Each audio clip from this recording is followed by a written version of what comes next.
Hai, Assalamualaikum. Welcome back to channel Zulaikha Roslan. Terima kasih sebab sudi klik video ni. Kepada anda yang baru saja terjumpa channel ni, jangan lupa tekan button subscribe sekarang dan aktifkan notifikasi loceng sebab saya ada banyak lagi perkongsian menarik untuk diceritakan kepada anda. Dan terima kasih sebab sudi kembali setiap kali saya update video. Untuk kisah pada video kali ini, saya ada 3 buah kisah mengenai pengalaman seram pengawal keselamatan. Sebelum tu, hari ini 17 Mac 2023. Tak kira di mana saja anda berada, semoga urusan anda dipermudahkan oleh Yang Maha Esa. Dan tanpa membuang masa, jomlah kita mulakan untuk perkongsian cerita pada video kali ini. Innahu min Sulaiman wa innahu bismillahirrahmanirrahim. Perkongsian cerita mengenai pengawal keselamatan pada kali ini dikongsikan oleh Pak Ipin ataupun Pak Cik Arifin lah nama penuh dia. Saya panggil dia Pak Ipin. Pak Ipin ni memang dah lama sangat jadi pengawal keselamatan. Sebenarnya selepas dia pencen ataupun pencen askar dulu, dia terus bekerja sebagai pengawal keselamatan. Sampai sekarang lah, sekarang usia dia dah 58 tahun. Sebenarnya dah lebih 20 tahun jugalah dia jadi pengawal keselamatan. Jadi sepanjang dia jadi pengawal keselamatan ni memang banyak sangat dikata pengalaman seram yang dia alami. Tapi tak semua pengalaman seram tu diingat lah. Hanya ada beberapa kisah yang sebenarnya bagi dia cukup menyeramkan sahaja yang dia masih lagi boleh ingat. Jadi dikongsikan dekat saya pada video kali ini. Jadi 3 kisah seram ni memang daripada Pak Ipin. So kisah yang pertama, awal-awal dia bekerja sebagai pengawal keselamatan dulu, dia pernah bertugas di sebuah rumah mewah, rumah banglo mewah milik ahli perniagaan lah, tapi bukan datuk atau datin lah dia kata. Memang owner rumah tu ahli perniagaan. Jadi waktu dia bertugas masa tu ada 4 lagi orang, termasuk dia ada 4 orang pengawal keselamatan yang bertugas. So 2 shift pagi, 2 shift malam. Jadual bertugas pada masa tu memang lebih kurang 12 jam juga dia kata. So 7 pagi 7 malam, 7 malam 7 pagi macam ni. So setiap masa tu memang akan ada 2 pengawal keselamatan. Jadi kalau contoh ada seorang pengawal keselamatan pergi buat rondaan ke apa, seorang lagi akan duduk dekat post guard dan mengawal. Okey, macam itulah. Dan waktu diorang bertugas ni tak ada larangan pun untuk diorang keluar. Kalau contoh diorang lapar ke, nak pergi beli rokok ke, diorang boleh je keluar kejap. Janji tak lama lah. Kalau dah sampai setengah jam menghilangkan diri tu macam melampau lah. Bergantunglah masa tu kau nak beli apa. Kadang-kadang kalau beli makanan memang akan drag lama kan. Jadi suatu hari tu jam dah pukul 12 lebih tau. Masa ni Pak Ipin dia bertugas malam bersama dengan Abu. Dia namakan lelaki tu Abu. Dia kata dia tak ingat juga nama dia sebenarnya. So dia kata dia bertugas malam tu dengan Abu. Dan pukul 12 lebih macam tu dia kata dia lapar lah. Sembang punya sembang. Lalu Pak Ipin cakap tak apalah biar aku yang keluar pergi beli makanan. Aku naik motor pergi kat depan tu. Memang kebetulan ada kedai Thailand ataupun kedai masakan Thai lah yang dibuka sehingga pukul 3 pagi. So Pak Ipin pun keluar tinggalkan Abu seorang diri di post guard. Pada masa ni sebenarnya tuan rumah tak ada. Mereka sekeluarga pergi bercuti bersama dengan anak-anak diorang. Yang ada di dalam rumah hanyalah 3 orang pembantu rumah warga negara Indonesia. Jadi masa ni Pak Ipin tinggalkan post guard dan terus pergi beli makanan. Dia kata ambil masa lebih kurang setengah jam juga. Malam biasa tak ramai orang dekat kedai tu. Dah siap dia balik. Masa dia balik ni kan, masa dia balik ni dia nampak pembantu rumah tadi tu, maid tadi tu duduk berkumpul dekat post guard. Masa ni dah pukul 12.30, 12 lebih macam tu nak menghampiri pukul 1. Dan tak menjadi kebiasaannya. Ni bukan rutin maid datang dekat post guard lepak ke, bukan rutin Jadi dia pelik lah tengok si maid 3 orang ni duduk dekat post guard dan nampak diorang tu dalam keadaan macam ketakutan pun boleh, kelam kabut pun boleh, macam itulah dia kata. So dia pun park motor dia dan dia tanya, kenapa ni kecoh-kecoh ni? Dan pembantu rumah tu cakap kat dia, Pak, tolong pak, dekat sana pak, ada pocongnya pak, tolong pak, ada pocong. Dia cakap macam tu. So Pak Ipin ni macam dah terkejut lah. Dia kata, pocong? Ya betul korang ni kan? Macam tu. Lepas tu dia cakap lah dekat Abu, kau dah pergi tengok belum Bu? Mana ada pergi? Mana ada aku pergi? Kan post guard tak boleh tinggal. Abu kata kat dia macam tu. Padahal Abu tu takut nak pergi sebenarnya. So nak tak nak salah seorang daripada diorang kena pergi juga. Dan Pak Ipin terpaksalah mengalah menjadi orang yang kena pergi tengok kan. Sebab tuan rumah dah amanahkan diorang sebagai security untuk jaga rumah tu kan. Jadi Pak Ipin pun dengan dia ambil torchlight, dia pun pergi. Dia tanya lagi sekali kat maid tu, kat mana korang tengok? Di belakang, di pokok belakang, dia kata macam tu. Sebab maid ni punya bilik memang dekat paling hujung belakang, biasalah kan, dekat bahagian-bahagian dapur belakang tu, dan dekat belakang tu memang ada pokok. So korang pun tahu kan, orang kaya memang kebiasaannya macam tu. Rumah sebesar-besar alam dan ada banyak pokok-pokok yang diorang tanam. Macam itulah keadaan rumah tuan rumah pada masa tu juga sebenarnya. Jadi Pak Ipin pun berjalan lah. Masa berjalan ni sebenarnya Pak Ipin kata, aku pun bukannya berani sangat, tapi nak buat macam mana, aku cuba je lah. So dia jalan, dia pun pergilah dekat tepi dinding. Dia duduk kat tepi dinding tu, nak pergi pusing terus ke belakang tu memang tak berani kan. So daripada tepi dinding tu, dia just jenguk macam tu dulu, mengintai. Dan walaupun ada lampu jalan, lampu-lampu yang dihidupkan, sebenarnya keadaan dekat belakang tu tak berapa nak terang, cuma sama-sama sajalah cahaya dia. Jadi Pak Ipin pun ambil lah torchlight dia dan mulalah menyuluh.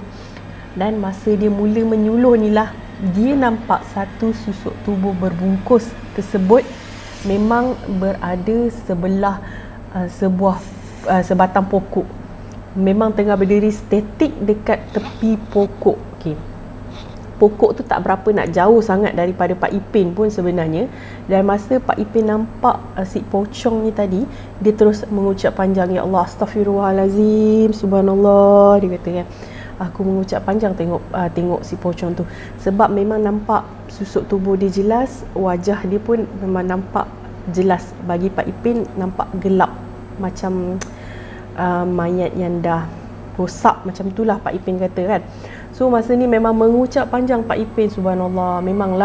Memang aku ada pengalaman sebelum ni nampak benda-benda macam ni, tapi bukanlah nak cakap berani sangat. Jadi Pak Ipin kata dia pun cubalah baca doa dan beberapa potongan ayat Al-Quran yang dia boleh baca pada masa tu. Dan dalam dia duk baca ni, pocong tu macam seolah-olah memberikan reaksi terhadap bacaan dia. So apa yang berlaku, dia tengah baca kan, sambil tu dia doa, janganlah pocong ni buat apa-apa, janganlah pocong ni lain ni kan. Dan masa ni tiba-tiba pocong tu, dia punya reaksi adalah dalam keadaan bersedia untuk melompat. Dia macam dah bengkokkan badan dia macam tu sikit, nak melompat. Masalahnya sekarang ni, benda tu nak melompat bukan nak menghilangkan diri ke belakang ke, atau nak melompat larikan diri. Benda tu dia nak melompat ke arah Pak Ipin. Dan masa ni Pak Ipin kata dia tak fikir panjang, dia pun pusing belakang lari, tinggalkan tempat tu dalam keadaan yang boleh dikatakan ketakutan jugalah. Okay, dia kata, aku ni security guard je, bukannya ustaz ke apa kan, nak halau benda tu betul-betul. Jadi bila dia dah sampai kat post guard tu, dia pun cakap kat diorang, tak boleh lah, aku pun tak tahu macam mana nak buat, benda tu memang duduk kat belakang tu je. Dan dia kata dalam keadaan ketakutan lah. So Abu pun tanya, betul ada ke Pak? Betul ada. Ada. Lepas tu yang mate 3 orang tadi tu dah macam dah macam bercakap bahasa diorang lah, macam dah gelabah sangat lah kan. Jadi Pak Ipin pun cakap kat diorang, korang pilih lah, korang nak masuk tutup tingkap semua, tak payah fikir kat luar tu ada apa ke, korang nak lepak sini sampai pagi, ikut suka hati korang. Dan mate tu pilih nak lepak situ sampai pagi lah, dah tentu diorang takut kan. Jadi bila dah sampai subuh tu, barulah diorang pergi balik kat belakang tu tengok, dan memang tak ada apa-apa. Sudah tak ada apa-apa. Pak Ipin pun tak pasti sebenarnya benda tu pergi menghilangkan diri pada pukul berapa ke apa, dia tak pasti. Dan okay, selain daripada apa yang dialami pada malam tu, rupanya guard lain, okay, lagi 2 orang kawan diorang yang siang tu pun kata memang selalu ada, cuma mungkin mate tu tak pernah nampak lagi. Malam tu kebetulan mate tu tengah betulkan tingkap dan dia ternampak benda tu. So kiranya lagi 2 orang guard tu memang dah pernah alami lah sebelum ni. So itu perkongsian pertama daripada Pak Ipin. Kisah yang kedua ni berlaku kepada Pak Ipin sewaktu dia bertugas di sebuah shopping kompleks. Okay. Shopping kompleks ni dia punya parking lot ataupun kapak dia berada di bahagian bawah, dan shopping dia dekat bahagian atas lah. Jadi kalau diorang ni waktu diorang bertugas, memang diorang kena check semua bahagian lah. Tetapi kapak ni biasanya diorang akan lakukan rutin pemeriksaan sekali sahaja, iaitu selepas pukul 12, sekitar pukul 12.30 macam tu, selepas shopping mall tu kosong lah, untuk pastikan yang dah tiada kereta ataupun pengunjung lain yang belum pulang. Bahagian dalam mall pula, diorang akan buat pemeriksaan sekali atau 2 kali, bergantunglah, sebab diorang akan memerhatikan CCTV juga sebenarnya. Kalau dekat CCTV ada nampak benda-benda yang aneh, diorang akan keluarlah untuk pergi tengok apa-apa yang ada lah masa tu. So Pak Ipin ni memang biasa sangatlah, rutin dia memang dia yang akan merayau, berjalan nak tengok semua dah clear ke, parking lot dah clear ke apa. Masa dia tengah pusing-pusing merayau nak check ni, dia kata masa tu dia memang fokus dia yang pertama jam 12.30 tu memang untuk ke parking lot dululah, nak tengok ada lagi ke kenderaan yang belum meninggalkan bahagian shopping tu. Sekiranya ada lagi kenderaan, diorang akan pusing lagi sekali dalam pukul 1 atau 1.30 tu nak pastikan yang kenderaan tu dah keluar. Kalau kenderaan tu masih ada lagi, diorang akan rantai ataupun kunci tayar sebab orang tu parking lebih daripada masa lah, macam tu lebih kurang lah. So masa Pak Ipin ni berjalan keluar, memang dia nampak ada satu kenderaan lagi yang belum pergi ataupun belum tinggalkan shopping mall tersebut. Ada satu kereta yang diparking dekat ujung, dan dalam dekat tempat parking kereta tu memang sebenarnya lampu dia malap-malap macam tu lah. Jadi bila dia nampak ada kereta tu, dia pun report lah dekat atas, dekat bahagian security guard. Dia bagi tahu nombor plate kereta sekian. Masih lagi ada satu kereta dekat level B2, B3 macam tu lah. Dia akan report dekat security guard. So nanti diorang akan fokus lah. Contoh, diorang akan buka kamera CCTV dekat bahagian situ, so nak tengok sama ada kereta tu dah pergi meninggalkan ataupun belum. Jadi bila Pak Ipin ni bagi tahu dekat pejabat macam tu, diorang automatik akan terus buka dekat bahagian CCTV dan tengok kereta tu lah. Dan masa ni sebenarnya salah seorang yang berada dekat guard tu yang tengah tengok CCTV bahagian tu, dia spontan angkat dia punya walkie-talkie tu, dia terus cakap kat Pak Ipin, dalam kereta ada orang, cuba tanya dia lama lagi tak nak keluar. Masa ni Pak Ipin dah jalan tau, meninggalkan kawasan tu. Dia terkejut bila kata ada orang, sebab tadi dia tengok tak ada siapa-siapa kan. So dia kata mungkin tak selisih dengan dia pun turun bawah balik nak tengok dalam kereta tu memang ada orang ataupun tidak kan. So dia pun pergi dan berjalan. Masa dia sampai dekat kereta tu, memang tak ada sesiapa pun yang berada di dalam kereta tu, seperti yang guard kawan dia bagi tahu tadi. Jadi dia pun walkie-talkie lagi sekali, mana ada orang. Bila kawan dia tengok lagi sekali, memang tak nampak dah orang tu. Dia kata, alah tak adalah, tadi aku nampak macam ada orang, tak apalah, mungkin aku salah tengok kot, dia kata macam tu. Jadi Pak Ipin pun tinggalkan kawasan tu dan kembali buat pemeriksaan dekat level yang lain.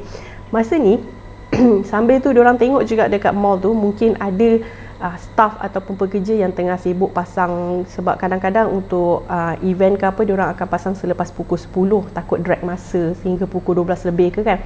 Masa ni diorang perhati, dan memang ketika tu tak ada sesiapa pun lagi yang ada dekat mall tu. Kebanyakan kedai memang dah tutup dan kebanyakan staff pun memang dah pulang, termasuklah cleaner. Pak Ipin pun dah habis dia pusing, dia teruslah nak balik dekat bahagian office dia, tapi sebab masa tu pun dah jam lebih kurang 1:30 macam tu, dia pun roger lagi sekali, kereta ada lagi tak? Member dia bagi tahu kereta ada. Kereta ada. Oh, owner dia ada kat dalam tu. Cuba kau tanya lagi sekali. Yang security guard yang dekat bahagian pejabat tu, dia asyik cakap owner ada kat dalam tu lah. Cuba kau tengok betul-betul, owner ada lah kat situ. Pak Ipin ni, dia pergi lagi sekali dan mengintai, dan kali ni dia buka torchlight lah nak tengok. Takutlah kot lah masa dia nampak Pak Ipin sampai dia menyuruh ke apa.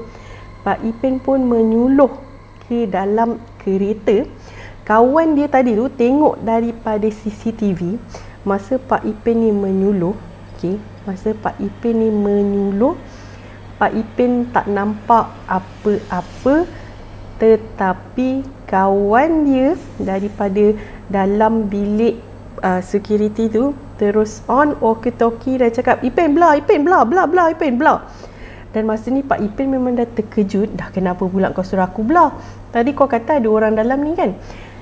Mula-mula Pak Ipin macam nak abaikan lah, kau ni dah kenapa tiba-tiba suruh aku blah. Aku tengah tengok dalam kereta ni ada orang ataupun tidak kan. Ipin jawab dekat walkie-talkie tu. Lepas tu yang member ni macam tengah gelabah, dia cakap blah. Aku cakap blah, kau blah je lah. Masa ni disebabkan Pak Ipin ni tak terus blah, dia lagi sekali toleh nak tengok kereta tu. Cuba teka apa yang ada dalam kereta masa tu.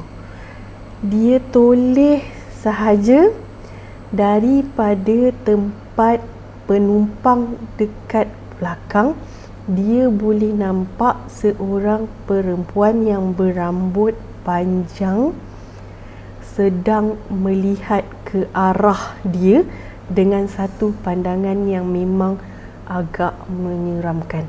Dan masa ni Pak Ipin dah mengucap panjang, dia terus pusing dan spontan dia lari meninggalkan kawasan tu. Sebab dia nampak dengan jelas muka perempuan yang tengok dia tu dalam keadaan yang memang marah, macam seolah-olah apa yang berada dekat depan dia ni sebenarnya adalah Pontianak. Itu perkongsian kedua daripada Pak Ipin. Okey, last story daripada Pak Ipin berlaku sewaktu PKP. Masa ni Pak Ipin sampai sekarang lah, dia masih lagi bertugas di sekolah yang sama. Sekolah tu adalah bekas tapak hospital. Masa zaman pemerintahan Jepun dulu, sekejap je, tak lama kan. Dan sebelum ni, masa dia bertugas pun memang selalu sangatlah nampak penampakan, macam-macam penampakan boleh nampak. Dia kata kalau dia tengah buat rondaan, contoh dia tengah sulur-sulur lampu nak ronda, nak tengok ada orang ke tak ada, kalau tiba-tiba ada orang melintas daripada satu kelas ke satu kelas, dia kata guard kat situ memang tak akan tegur, dah tahu sangat tu bukan manusia. Kalau dah rasa bulu roma meremang lain macam tu, tahulah dia memang ada dekat-dekat je dekat situ. Jadi waktu PKP bertambah-tambahlah keseraman dan kesunyian sekolah tu.